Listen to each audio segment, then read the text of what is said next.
Welcome to the Old Time Radio Westerns. I'm your host, Andrew Rhynes, and before we get into this episode, I wanted to do a little PSA and remind you that I put out multiple shows a week of Old Time Radio Westerns. You can check them out by going to otrwesterns.com or looking up OTR Westerns on your podcast application of choice. We're releasing over 10 episodes a week so far, about 100 a month. So definitely want you to check that out. Again, otrwesterns.com and check it out. I also wanted to invite you to check out my sister podcast site, OT Netcast, and that's Netcast. So OT Netcast, Netcast, otnetcast.com. We're currently releasing mystery genre shows, and this is shows like The Shadow, Escape, Suspense, and The Whistler. And we have plans on bringing other shows to the network for you guys to listen to. So it's my non-Western old-time radio channel that I can kind of do other genres that not only I like, but hopefully you would like too. You can check us out by going to otnetcast.com or searching OTNETCAST on your podcast app of choice. Now let's get into this episode. This episode is going to be Frontier Town. Original air date comes from sometime in 1949. The title is Death and Taxes. Frontier Town, the saga of the Roaring West.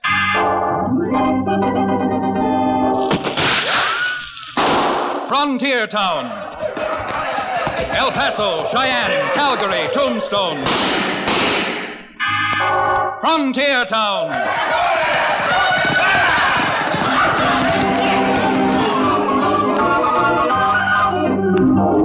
Here is the adventurous story of the early West, the tamed and the untamed. From the Pecos to Powder River, Dodge City to Poker Flat. These are the towns they fought to live in and lived to fight for. Teeming crucibles of pioneer freedom. Frontier Town!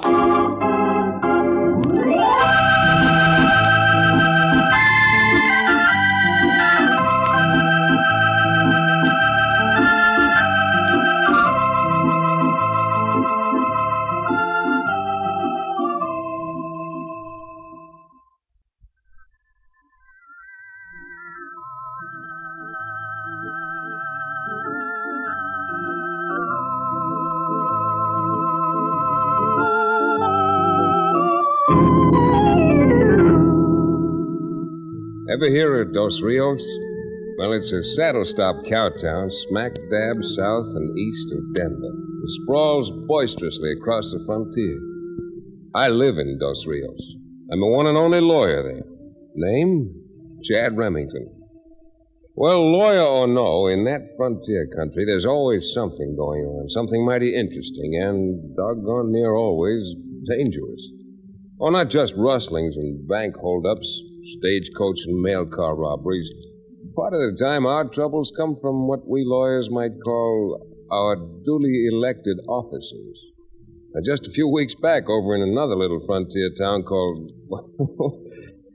Here I am getting ahead of myself, and I guess I better be starting from the beginning. But after all that had been happening, I decided to take a day off, get the judge's daughter, Libby, to pack some sandwiches and ride out to the Painted Rimrock country with me.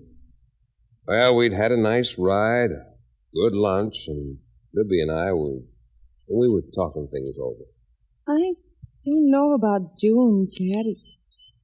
What's so soon? Well, doggone it, Libby. With me, it's the sooner the better. It isn't as if this is going to come as a surprise to your father, and I... Uh-oh. Now look who's coming. Hey, who is that, Chad? Is it Cherokee? It's the O'Bannon himself in the flesh. And it's just gold pieces to gopher holes. He's not out riding just to exercise one of those horses from his livery stable. Oh, wait a minute. Hey, Cherokee, over here.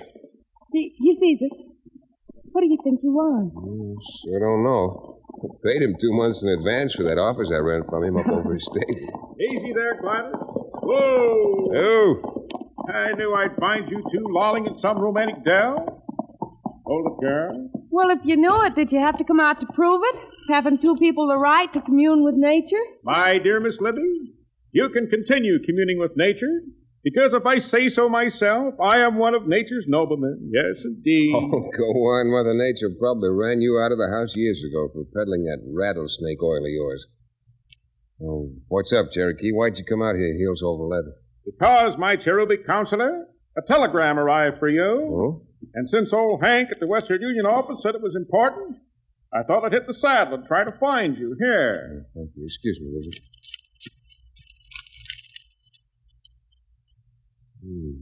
Well, this doesn't sound so good. That doesn't sound so good. What did the telegram say? Oh, I don't know if you remember Bill McCarty over at Medicine Creek.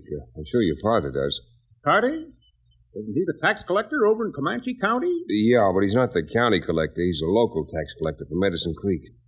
The telegram's from Bill, and from the little he says here, it looks as if he might need some legal advice. Legal advice, I'll bet. Anytime anyone sends you a telegram, they don't want legal advice. They're looking for two-fisted help. Oh, listen, little man. Chad, would you mind telling me what it's all about? Why should the tax collector in another town in an entirely different county suddenly telegraph to you? Can't tell much from what he's wired. Having filed the telegram at the Medicine Creek office, apparently Mr. McCarty was a little more than a wee bit cautious. But if I can read between the lines, Bill's mixed up in some sort of political shenanigans that involve the mayor of Medicine Creek. Politicians. Those I've met, not counting the sheriffs, rangers, and marshals, have been even more deceitful than the third-rate medicine man. Well, you should know, Cherokee. As a first-rate medicine man, Cherokee, and the owner of a second-rate livery stable, would you be inclined to lend me a horse and ride over to Medicine Creek with me? That I would. That I would. But, Chad, we were talking about, well, you know, now you want to pick up and... Guess I just don't understand men. Well, Libby, I guess you understand one man a little too well. And he thinks the sooner we get started, the sooner I'll get back to have that little heart-to-heart talk with your father. So I'm all for packing up and getting started today.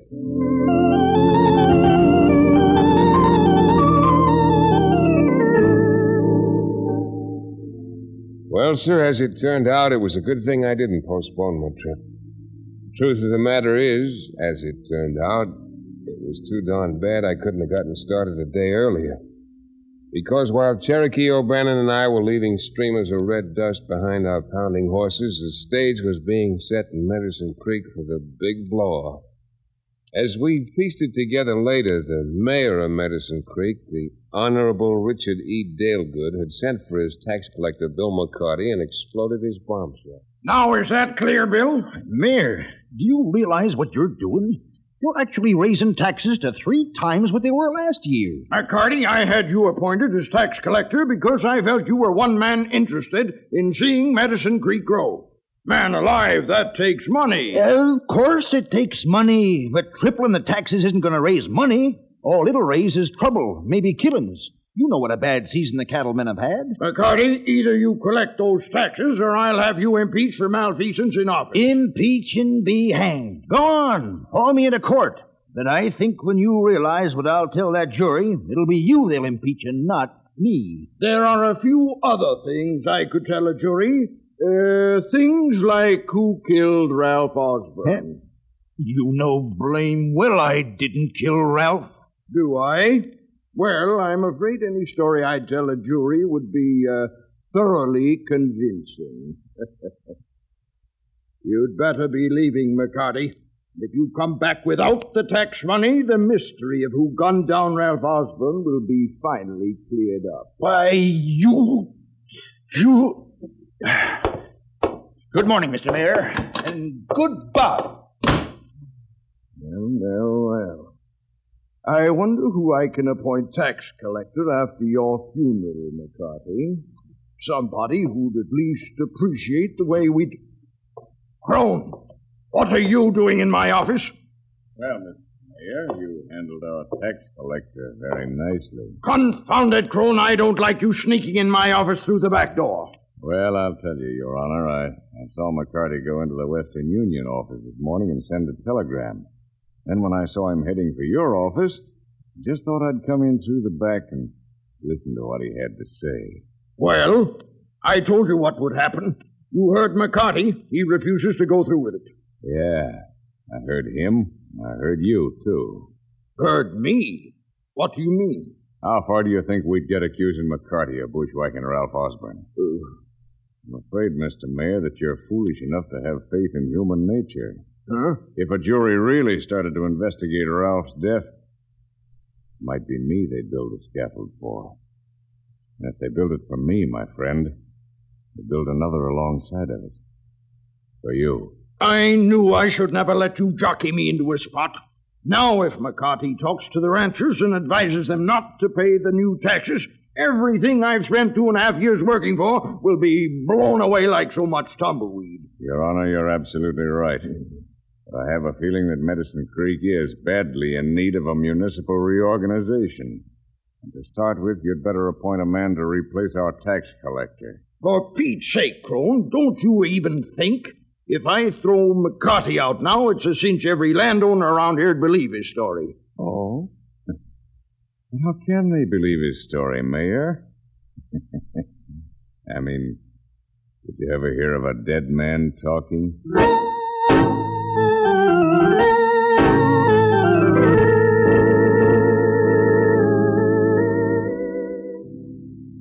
Oh, now, don't you go to any trouble, Mrs. McCarty. Cherokee and I can wait until Bill gets home. We're not that hungry. Well, then, Mr. Remington, can I fix you something to drink? Mrs. McCarty, you are a woman of rare and little found perspicacity. What would you like? Tea? Well, Cherokee, aren't you going to answer the perspicacious lady? Tea?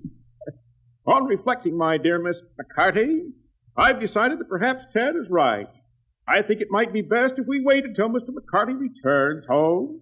Yes, I do. Well, you're not going to have long to wait, you see. Comes Bill now, just riding over the ridge of that hill. Hey, certainly looks well, doesn't he? Well, he looks well enough, considering. All this grief the mayor's been giving Bill has certainly done him. Billy Blue Blazes, Chad. Did you hear those shots? I sure did, Cherokee. Come on, Bill McCarty's been blasted plumb out of his saddle.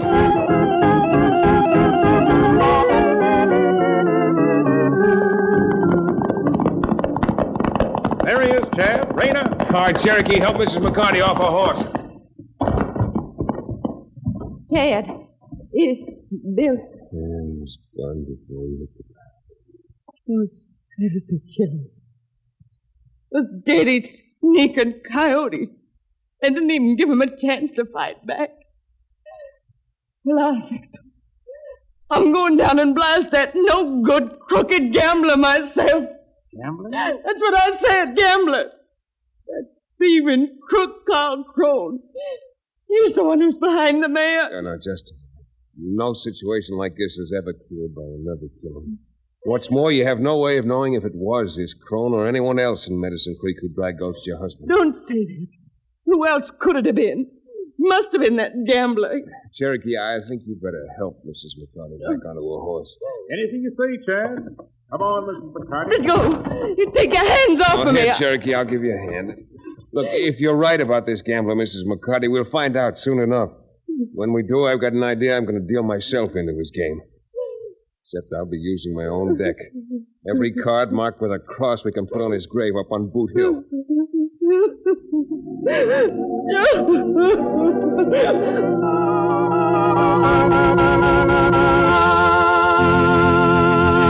We'll return to the exciting second act of our frontier town adventure in just about 1 minute.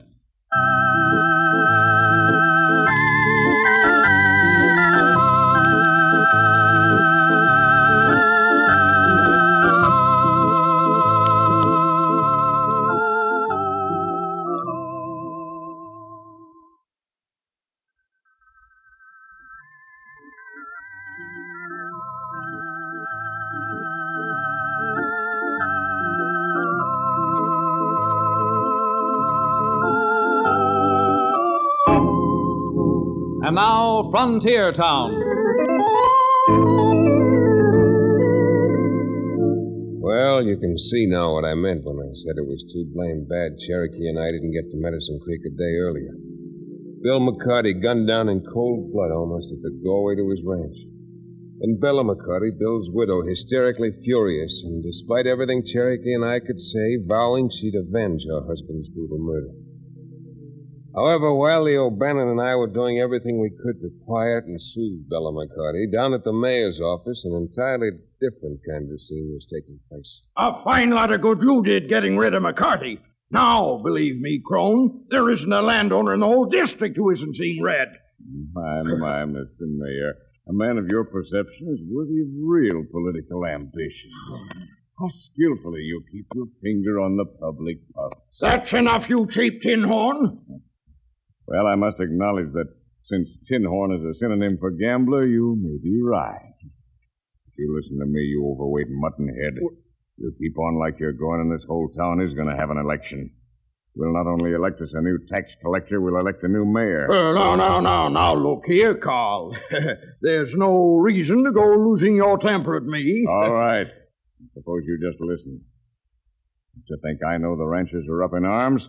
Well, that's exactly what I want. What you want? You bet. Don't you realize what a cinch it would be for us if they get mad enough to try shooting it out with the duly elected legal authorities? Why, they wouldn't dare. We could throw every one of them in jail, and by the time they got out again, they wouldn't have any more ranches left than a porcupine has feathers. Well. So you're finally getting some sense through your thick head. So I'm finally getting some sense. But don't you think some of those ranchers are going to get some sense, too? What of it? All you have to do is sit here in this office the taxpayers furnished so nicely for you and keep your eyes glued on that safe I loaned you. Because, Mr. Mayor, with the help of a few of my friends, it isn't going to be very long before that safe's so crowded with greenbacks it'll take a 20-mule team to move it.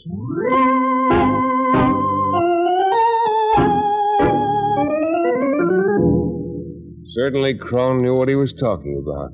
He had several friends in Medicine Creek, notably one gunslammer known as Baldy and another disreputable maverick who, for the time being, was using the name of Quirt. Well, despite everything Cherokee and I could do, McCarty's widow called a meeting of most of the taxpayers in and around Medicine Creek, and that's when Baldy and Quirt started sowing the seeds Mr. Crone wanted planted so badly.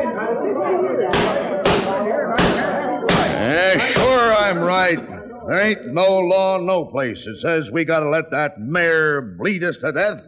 Folks, Baldy's telling the truth. We're the citizens. We're the taxpayers. When all's said and done, it's us who makes the laws. So I say if we gotta have some new laws around Medicine Creek, let's make them. With Winchesters and six guns. Bella, Mrs. McCarty, don't you realize what you're doing? You'll never get any place with mob law. You don't have to pay taxes around here, Chad, so why don't you just keep out of this? That's what I say. Well, how about it, neighbors? Are we going to organize the Taxpayers Protective League? That's it. Now you're talking. By the beard of St. Patrick, they had one. Have you folks all been out in the pasture eating local weed? Be sensible. Listen to Chad Remington. Do you think I'm enjoying this? Bill McCarty telegraphed me to come over and lend a hand. And now, more than ever, that's what I intend to do. If there's something wrong with the tax rates, you've got courts over here that... Mr. Big Brain, you keep out of this. Yeah, keep out of this, and maybe you'd better keep out of Medicine Creek altogether. If you consider that an order, Baldy, I'm not in the habit of taking orders. Particularly from someone who'd incite a group of people to break the law. A man who'd do that probably is a lawbreaker at heart. Why, you big mouth bag of wind. I'll show you if I can give orders and make them stick. Solar plexus, Chad! The solar plexus! Oh, that's the one! That's the one! All right, now, won't you folks quiet down? Well, won't you listen to some sense, please? There. Now, I've got just one thing to say. I'll grant the taxes have been assessed, but you still have 10 days in which to pay them. I believe this whole matter can be settled legally. And with 10 days left, will you give me just 2 days to see what I can do before you all run the risk of committing suicide? Okay. That's all I want, just a chance. Chance to save the other women in Medicine Creek from joining Mrs. McCarty in wearing mourning.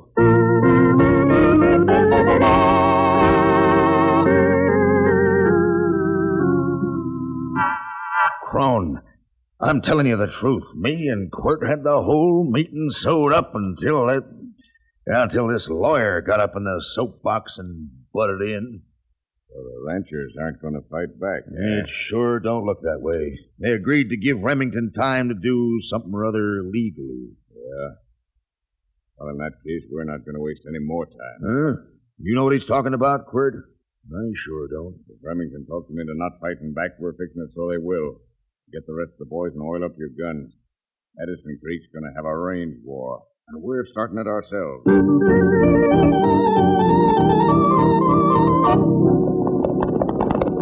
Knock on them horses, boys. Don't let them critters get away.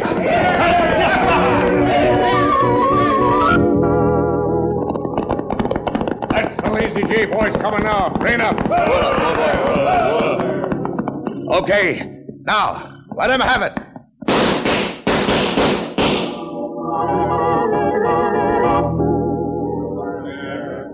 You got the powder set, Baldy? All set, boss, and the fuse is lit. Okay, then, let's get out of here. All right.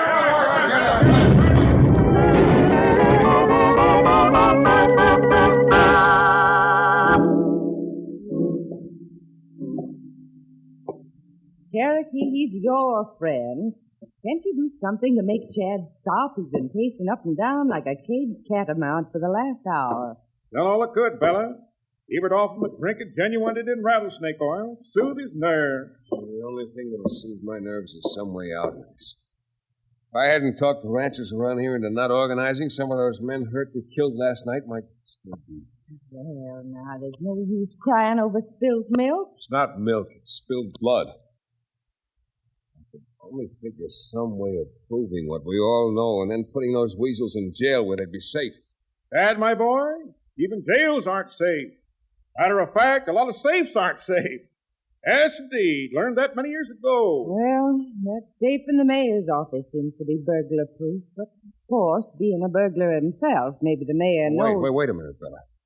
What's safe in the mayor's office? What is it, safe? Safe he keeps all the tax money in. Tax money? Since when does the mayor keep the tax money? The tax collector's supposed to keep that. Really? Bill always paid the tax money over to the mayor who took charge of it. Oh. Maybe the knob on that safe has the combination to a jail cell in addition to the safe. Jail cell? Now, what earthly connection has a jail cell got to do with the combination to the safe? I got a hunch it has plenty to do with it. And look, if you and Bella will string along with me and pay a call on His Honor the Mayor, there's a little bug I'd like you to put in his ear. Dad, I'll do anything to help. This doesn't even make sense. Bug in his ear. Yeah, and what's more, if Mrs. McCarty and I go pay a call to the mayor, why can't you come with us and place the insect in the proper orifice yourself? Because I'm going down and make a call of my own. I'm going to Carl Crone's gambling house. You mean you're going to go down there and risk some of your hard-earned capital? Play faro or something? Well, I am going to make a bet. A mythical bet. And after I make it, then I'll be able to find out if Crone's number comes up or mine.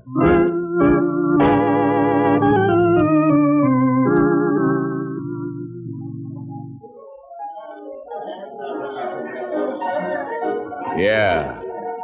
I've heard all about you, Remington. I've heard all about you, Mr. Crone. In fact, that's why I paid you this call. Do tell. Uh-huh. I thought you'd like to know that your friend, the mayor, suddenly packed up and took the stagecoach out of town. Why should I care if the mayor left town? You know the answer to that better than I. But he was carrying 2 very heavy carpet bags. Remington, I've been at this game too long not to know the only card you've got in the hole is a deuce. You're bluffing. Well, then why not call my bluff by going over to the mayor's office with me and finding out? Okay. I'll just take that bet. And if you have got a deuce in the hole, Remington, you're going to find yourself dead broke. just plain dead.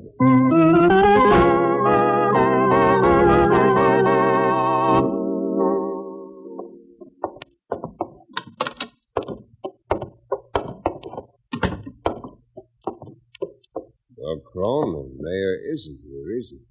Maybe he's home. And maybe he's halfway to the border now with all the money you two kept in that little tin safe. You budge from there, Remington, and you're a goner.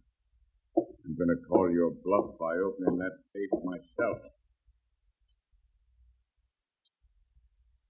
You know, Crone, I'm wondering how you happen to know the combination to the mayor's safe. Keep on wondering, Remington. Why, you double-crossing liar. Every penny's in here.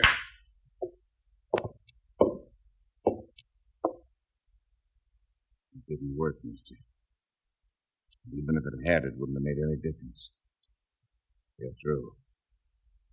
So long, lawyer. And find your corpse at the bottom of the rapids. Well, Crone, you can't say I didn't back my little bluff with that. But you haven't pulled that trigger yet. You'll never live to say that again.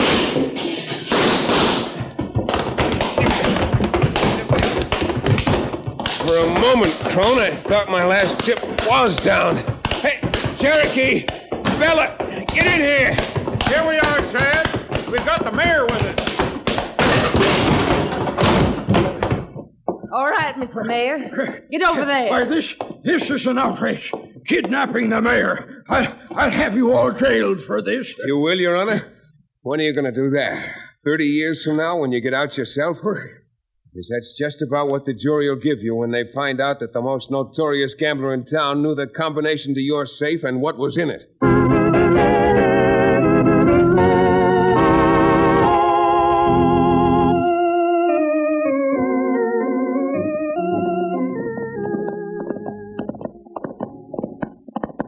Chad, I hope I don't sound repetitious, but I want to compliment you again for that lovely little trick you pulled on the mayor and Carl Crone. Oh, it's just little everyday psychology. A man who makes his living by chicanery generally is easy prey for chicanery. Well, for instance, take you. You made your living peddling that rattlesnake oil. Now you spend most every nickel you make buying some other kind of liquid poison. Oh, is that so? Well, my barnyard Blackstone, I want you to know that I didn't always make my living vending patent medicine. Oh, no? Oh, siree. In my younger days, I was a stagecoach driver. You don't say. In fact, I was the best-known stagecoach driver in all Wyoming. I drove a stagecoach with only 2 wheels. What, only 2 wheels? What held it up? Bandits! Oh, Cherokee, just for that, you're going to eat my dust. Come on, get up there, boy. Get running.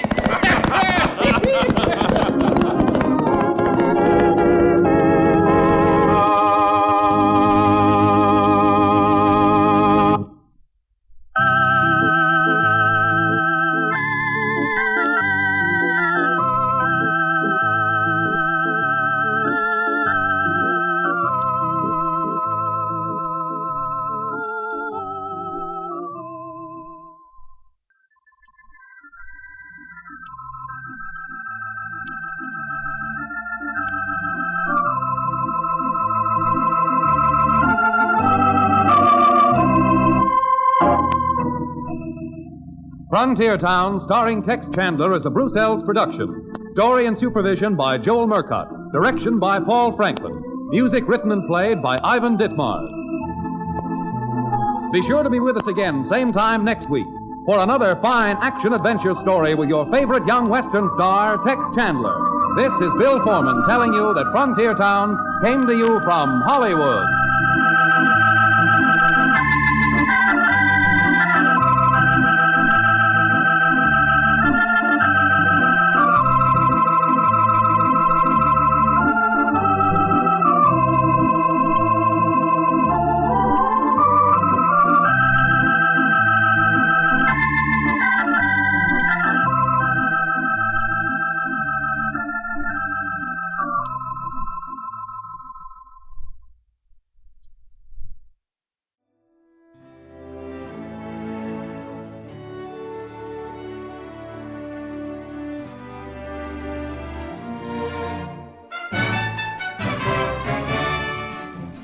This has been a presentation of OTRWesterns.com, and we hope you enjoyed. Please take some time to like and rate our shows in your favorite podcast application. Follow us on Facebook by going to OTRWesterns.com/Facebook. Subscribe to our YouTube channel by going to OTRWesterns.com/YouTube. And send us an email, podcast@OTRWesterns.com. You can call and leave us a voicemail, 707-986-8739. This episode is copyright under the Attribution Non-Commercial Share Alike Copyright. For more information, go to OTRWesterns.com/copyright. Have a great day, and thanks for listening.